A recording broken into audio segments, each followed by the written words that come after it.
Today's session will guide you through the tranquil practice of alternate nostril breathing.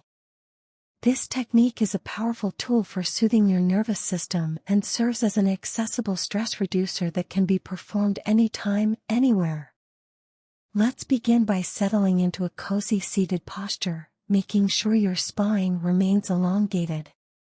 Rest your hands on your knees, palms open and facing the sky.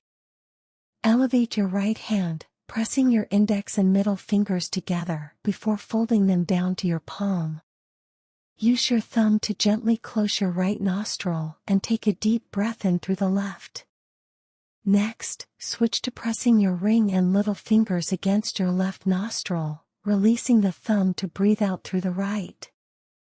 Inhale once more, this time through the right nostril, then change fingers and exhale through the left.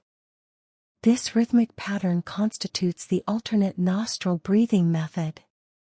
Continue inhaling left, switching fingers, exhaling right, then inhale right, switch, and exhale left.